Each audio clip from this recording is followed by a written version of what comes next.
Hey, y'all, and welcome to another episode of the Millennial Management Podcast. I am your host, Brandy, the Millennial Manager, and today is Thursday. If you are inside of Patreon, if it is outside of Patreon, it's Friday. But either way, good motherfucking morning. Okay, I hope y'all have had a wonderful work week. I hope that you have completed all your tasks that you needed to do, that you are not stressed, that you are not letting them people worry you at their fucking job, and that you are also keeping in the back of your mind, fuck that job. And I want to clarify something. You know how people who actually take care of their kids and make sure their kids good and they, do for their children, and those the only real people who can say fuck them kids. That's the same thing with that job. Okay? Fuck that job is reserved for the people who do their job.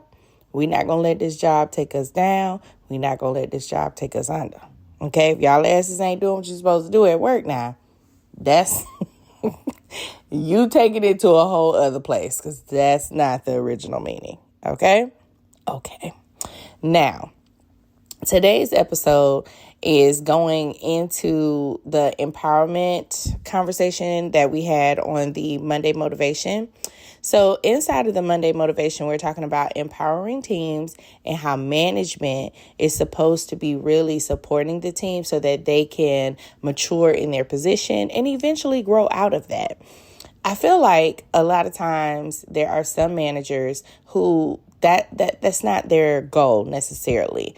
I have had team members who come from other places and they tell me, like, my manager never showed me that, or my manager never let me do this, or my manager never really equipped me to be able to do these things once they get on the job. And it's like, what do you mean? Like, this is a very basic task for a team member to be able to complete in this role, and you cannot do it. Right? Because they haven't been trained. And it's something that's very basic. A lot of times, y'all, it comes from control. Okay? Let's just be for real. That's the real base of it. Control, job security. A lot of managers, they push this to keep their team members dumb. Okay? If I keep you dumb enough that you know how to do your job, but you don't necessarily know how to evolve from that, that is a win-win. Right? That's where they win in this, because you are just smart enough to complete these tasks, but you're not actually going to be able to surpass this level. You're not going to be able to get past this role. So if you are in a position and you have a manager who always tells you to give them things, always tells you to let them finish it, always tells you to let them do it, they're keeping you dumb. That's exactly what the fuck is going on. It's not because they're so nice and they just want to help. That is not what they're doing. They're keeping you dumb. They have you start the project or start the base of whatever it is that you all do, and then they go in and complete it or finish the task or do whatever it is, that final step of that. And they're the ones that actually take it over to the next level, and that is keeping you dumb. They don't want you to try. They don't want you to move on. They don't want you to do that. They want to keep you in that same position, keep you in this entry-level role. And a lot of times, entry-level keeps people stuck for several years. And you look up and it's like 10 years of you being in an entry-level role, which is fucking ridiculous, unless that's what you want. If you don't want that and you want to grow, you want to evolve, then it's time to take this shit into your own hands. So if you are somebody who has had that happen, please just heed the warning that that's what's happening. You're not going to grow in this position because your manager is actually stunting your growth. Okay? Whether it's on purpose or not, some people have weaponized helpfulness where they feel like they are being helpful and they are actually not helping you at all. They're not helping you succeed. It's actually damaging your abilities or stunting your ability to grow. So just keep a lookout for that. This Saturday, we're going to be going live inside of Patreon. We're going live at 8:30 Eastern Standard Time. So if you have a question, it is a Ask Brandy Live. So you will log on to Patreon, sign in, ask your question inside of the live. It's just like our podcast live, but it's a smaller community inside of Patreon. So the questions are likely to be answered immediately because it's not like an overflow of questions for the public. So it's just like a private live. The live is unlisted, so you have to actually join Patreon to see me live. So join Patreon is $6. You get the episodes early. You get the lives. Any merch like details and stuff like that, which Caleb and I, we had a drop that we wanted to do back in January, but I pushed it back a little bit because fuck that job was really doing well and I didn't want to saturate it. So now I feel like we're going to be dropping a new line or new merchandise, and fuck that job is still there. So if you would like to purchase shirts, hoodies, all of that, we got mugs, everything. If you want to purchase, you'll just visit the link in my bio on Instagram, TikTok, Facebook, wherever you follow, and just get your items. And we're also going to be planning a live event if you live in the city of Detroit. Okay, if you live in Detroit or live in the surrounding area, we're going to be having a Fuck That Job retreat in person with me. I'm going to be doing it at the Creator's Nest. It will be in July. And as soon as I have everything wrapped up with the vendors that I'm going to be utilizing for that day, I'm going to be sharing information for that so you can purchase your tickets so that we can have us a good ass time in person. Okay, let's get to the bottom of our fucking episode. So in order for you to actually empower your team, you need to know who you are working with. Okay, let's just be for real. If you have team members that you know are ill-equipped, unprepared, not motivated, not interested, you are not going to be able to motivate them. They have to be motivated on their own to want to do more. And if you have people who want to do more, that's who you pour into. Anybody else outside of that, no. I'm not wasting my time. I'm not even wasting my energy. And more than likely, they are going to exit. So there's no point of you kind of investing in these people when you know for a fact that they're not interested in being there. Now, you want to be able to identify who you work with. Identify the appropriate tasks that you want to delegate. Okay. The most important part of empowerment is delegation, because you have to know who you're giving your task to. You have to know what tasks you're giving them, and if this person is going to actually be successful and take it into their own hands. This is very, very important. It's very important. You need to specify the level of authority. And the reason why is because if they don't know that they can make the decisions of how this is supposed to happen, you give them the item that you know that they can be successful with, or the responsibility that they can be successful with. You want to make sure that you give them the ability to make decisions on their own. That they can come to you for recommendation, but the final decision and the final implementation of whatever you all discuss is ultimately up to them. So in order for you to really empower them, you have to delegate. Okay? You cannot hold every single task in your hand and think, wow, my team doesn't want to do anything. You're not letting them do any fucking thing. You're holding everything hostage and not giving them the space to really grow in the environment, because eventually you want these people to become your equal unless you have other plans for these people. Okay?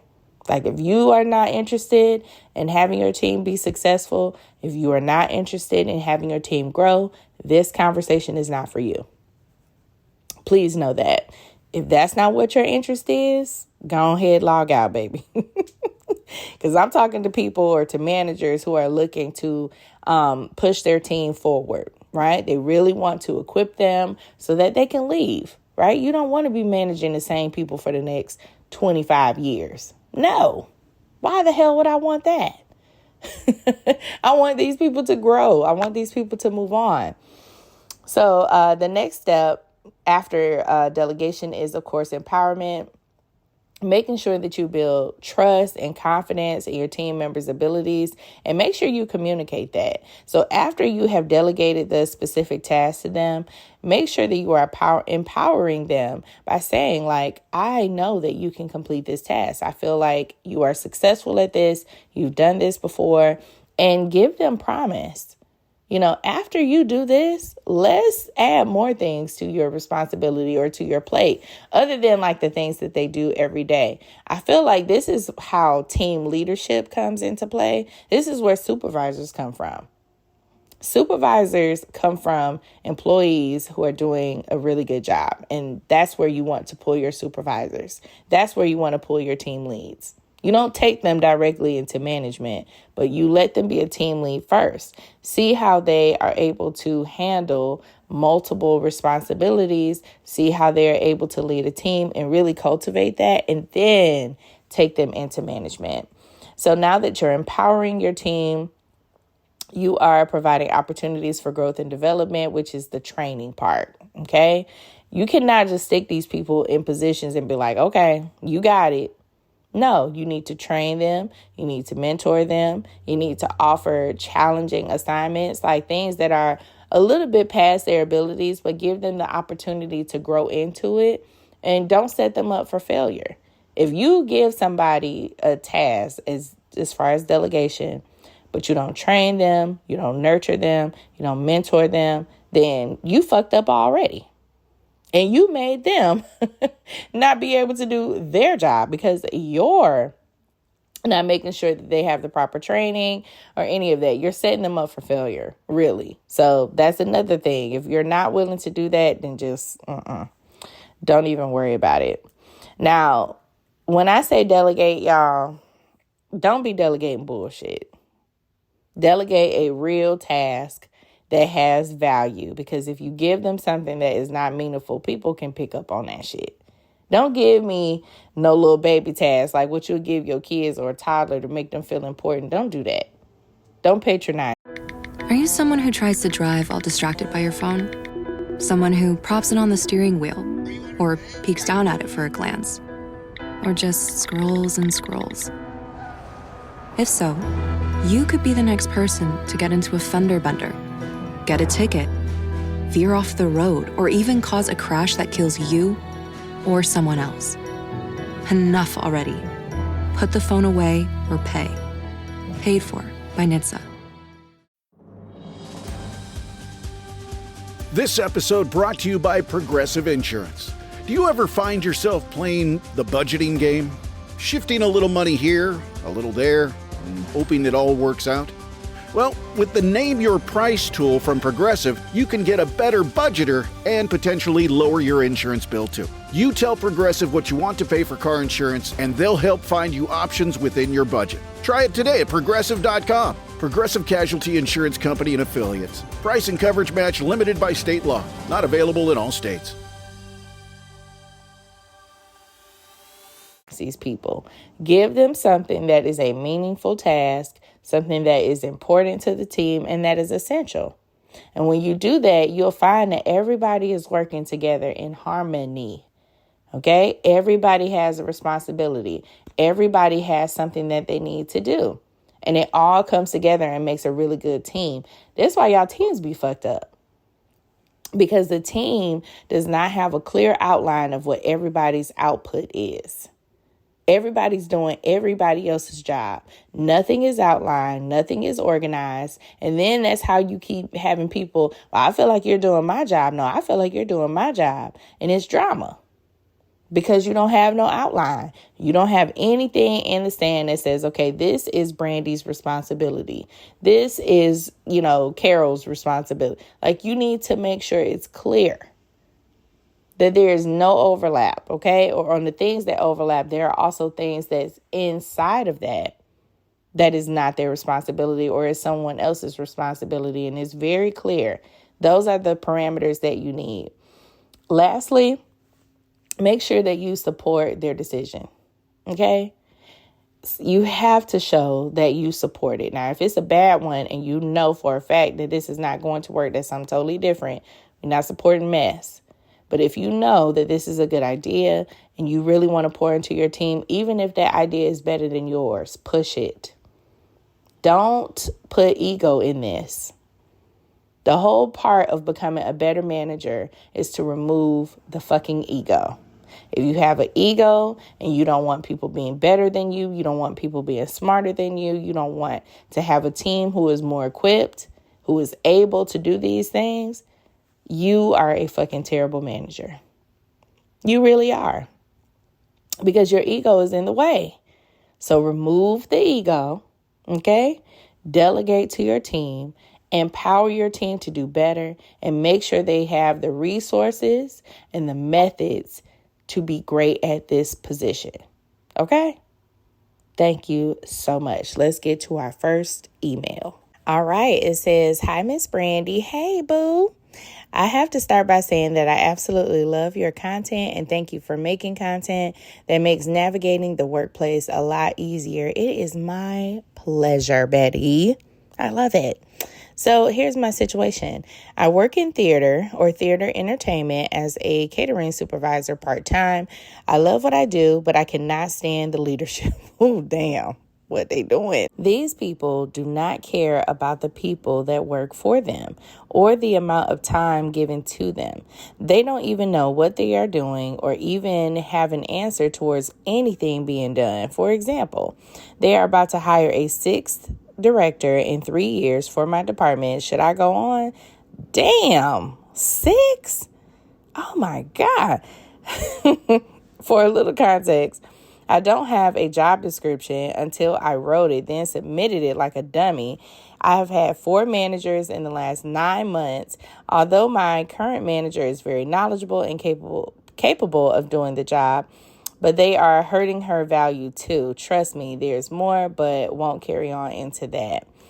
Well, a month ago, I applied for the same job with another company. This company has the same HR system that the current company has, but is not affiliated. However, 3 days later after applying, I received an invite for a phone interview at said company via email stating that I was on the short list and they wanted to invite me for a 20 to 30 minute interview. On this email, there were dates and time slots available and instructions to reply to said email, which I did with excitement the very next morning before 9 a.m. Also, this email stated that I would get a confirmation for my selected time, and I never did. On the date and time of my interview, or date and time I was selected, I sent a direct email to the person that sent me the original email 2 hours prior, asking about the email I originally submitted, and stated that I never received the confirmation email, but was still interested in working and looking forward to talking with them. Still no response. I strongly think my emails are being intercepted. I told my HR that if I was trying to apply for any other job, like the current at a different venue, that she would block it. What? On today is when I received my rejection letter. What can I do, if anything? I'm still applying for jobs. Thank you for reading. I'm being sabotaged. Apologies for the missing details. I was trying not to be long-winded. You are paranoid as fuck. Okay? Let's just start there. They cannot, your current employer and your new employer, they cannot see who's applying to those jobs unless they're owned by the same company. So let's just start there. I want you to relax a little bit. That probably is not the place that you needed to go. It sounds like you were just going to be going into the same situation.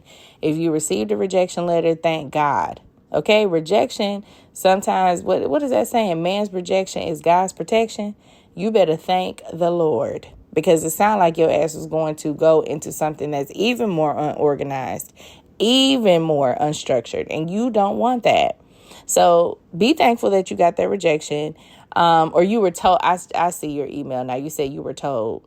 Okay, I missed the wording. Let's go back. I was told by my HR manager that if I was trying to apply for other jobs like the current at a different venue, she would block it. She does not have access to that. Okay, She cannot block you applying to a job as somebody else's shit, okay? The only thing that her ass control is where you at. That's it. The people, so the system, right, that these people are using is the same, and they have their own contract, okay? The only way that they have any access to what you are doing is, number one, if you're doing it on the company's computer, right? And they see it, but they still cannot stop you from applying to anything. And also if they're owned by the same company. So she is just telling you some bullshit right now, but you are being paranoid. So let's go back to that. Nobody is out to get you. Thank God Almighty that you did not take that job or that you were not even selected. The fact that they were so unorganized, they did not have the information sent to you, told you everything that you needed to know. If you're supposed to receive a letter or something like that, and you do not get it from your current employer or from a new employer, I would run for the hills. Okay? You're saying, when I receive my rejection, is there anything you can do? No. What you gonna do? You gonna go in there and tell them, hire me, interview me right now? What you gonna do? You can't go in there whooping nobody's ass to get a job, because you're going to be in jail. Okay? So your HR manager, fuck them. Okay? They just blowing smoke up your ass. They cannot stop you from applying to another job with a different company. They have no access to who the fuck is applying there unless they are owned by the same people. Okay? That's the only way that they can do that. Your HR manager cannot stop that. Okay? They cannot stop you from applying to other positions or whatever, right? If they had interest in you, they can call her, but they haven't even interviewed you. So move on, okay? I would actually, if you are really serious about getting out of there, I would probably try and find somewhere else to work in the meantime until you can find another opportunity that is similar as far as the role, but a little more organized. Because whatever the fuck this is, sounds like chaos. And they got your ass paranoid with your head on a swivel, thinking somebody trying to stop you from getting a catering job. That does not happen. Okay, darling? Okay. All right, and to our next email, this one says, girl, I've been trying to find you all day because I have a question for you. Okay, no greeting, no nothing. We get down to the brass tacks of it all. All right. A coworker has filed a complaint with HR, and I talked with both of my managers and gave my side of the story. After the meeting, the manager said that she thinks that this can be solved by us sitting together coming this Friday. Okay, so tomorrow is Thursday now, but you gonna hear this in the morning before you go to work, hopefully. I have a feeling that whatever she decides, she's going to have us sign a document. And I'm already thinking I'm not signing anything because this person is a master manipulator and has blown this way out of proportion. What are your thoughts? Well, it doesn't matter if you sign it or not. It's still going in your file. You can decline to sign. Listen. Y'all can decline to sign anything. You can decline to sign a write-up. You can decline to sign a PIP. You can decline to sign whatever, right? It don't matter. You can decline to sign anything. But baby, it will be in your damn chart or in your file. Guaranteed. It don't matter if you decline, you don't agree, you disagree, whatever. That shit is still going to be in there. So you can say, actually, I am declining to sign. That doesn't matter. It's still going to go in there. And then they're going to put another letter right behind it. Employee declined to sign. Employee is non-compliant. Employee is this. So whatever you trying to do, standing on ceremony, baby, it don't matter. It's going in there no matter what. Now, what I want to know before I can say whether or not I'm on anybody's side, I need to know the story. You ain't told me shit. I got a meeting with HR. It done been blown out of proportion. Says who? What did you do? What did you say? What happened? You ain't giving us no meat. You only giving us just enough to say whether or not you should sign that document. It don't matter if you sign the document. But what the fuck did you do? The reason why this has gotten blown up to HR. So that's my real question. The other shit, girl, it don't matter. If you don't sign that paperwork or not, it's going in your file, period. Okay? That does not matter. So I hope everything works out, but I don't know what you did. So I'm not going to say I hope it works in your favor because I don't know if you are innocent. Okay? If you did something that was mean or rude or whatever to your coworker and they reported your ass, you deserve it. I just don't know the base. So give me some information, but it don't matter if you sign that paperwork or not. It's going in your file. Period. The end. And that is going to be all for today's podcast episode. It was so much fun doing this. I haven't had a main topic in a minute. We've been doing emails to get through, and somebody messaged me and was like, please talk about this shit. So if you have a topic that you want to discuss, you can send it to me at themailmanagementpod@gmail.com. Or you can send me a DM on Instagram. But baby, you go into the DM, you might get lost. I'm going to just tell you, okay? It is a forest over there. So if you want to be seen, you want to get the opportunity to get your story heard, you can either send your topic to that email or you can send your situation, like your workplace situation, to that email. Also make sure that you sign up for Patreon so that you do not miss the live this Saturday. It is $6 to join, and it's a little different than our podcast lives that we have.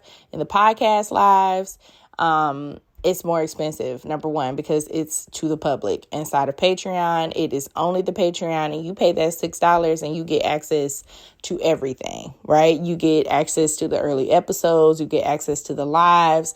There is a community chat in there, and I'm trying to drum up some things for the community chat. So if you are inside of the community chat, y'all don't be scared. Say hey, okay? I would much rather communicate in there than inside of the DM. Sometimes the DMs can get a little weird. Whereas if everybody is in this group chat, we all see it. It's a more comfortable environment. We don't have anybody crazy up in there. So if you want to say hey, sometimes you can. Okay, I'm not going to bite you. But yeah, that's going to be it for today. I hope y'all have a good ass day. And to that last emailer, I don't know. Okay. That's all I'm going to say. God bless you. God keep you. Y'all have a good ass day, and I will see y'all later. Bye.